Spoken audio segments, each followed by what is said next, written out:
नमस्कार मित्रांनो, आताच्या क्षणाची सर्वात मोठी बातमी समोर येत आहे. चला तर जाणून घेऊया काय आहे आजचा स्पेशल रिपोर्ट.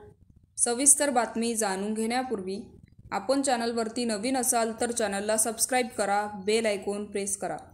मी मुख्यमंत्र्यांना देखील अगदी जाहीरपणे सांगतो, संभाजीनगरच्या खासदार आणि पालकमंत्र्यांचं ऐकून मराठ्याशी दगाफटका करू नये. मुख्यमंत्र्यांना मानणारा वर्ग राज्यात आहे.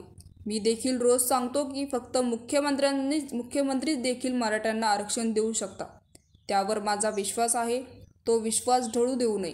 कोणाचा ऐकून करोडो मराठ्यांशी दगाफटका करू नये. मुख्यमंत्री साहेबांनी मराठ्यांचा गेम करायला पाहिजे नाही, अशा शब्दात मनोज जरांगे पाटील यांनी रोखठोक इशारा दिला. 2 ते 3 लोक मुख्यमंत्र्यांचे कान फुकत आहेत.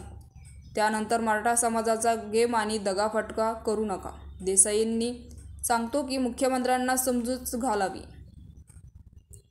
तुम्ही जर आमचं ऐकलं नाही तर तुमचा गेम होईल, असंही जरांगे पाटील यांनी स्पष्टपणे बोलले.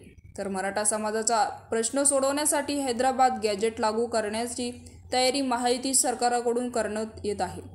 या पार्श्वभूमीवर आज मनोज जरांगे यांनी माध्यमांशी संवाद साधला.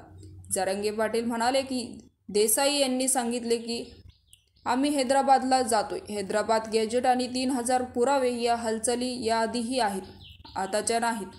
शंभूराजे देसाईंनी 3 महिन्यापूर्वीच या हालचाली सुरू केल्या होत्या. आता ते आणायला आणि अभ्यास करायला त्यांनी सुरुवात केली आहे. तर मित्रांनो, याविषयी आपलं काय मत आहे आम्हाला कमेंट बॉक्सच्या माध्यमातून नक्कीच कळवा. आणि चॅनलला अजूनही सबस्क्राईब केलं नसेल तर चॅनलला सबस्क्राईब करा, बेल आयकॉन प्रेस करा, जेणेकरून असेच नवनवीन व्हिडिओ आणि राजकीय घडामोडी सर्वप्रथम तुम्हाला या चॅनलवरती बघायला मिळतील. तूर्तास धन्यवाद. जय महाराष्ट्र.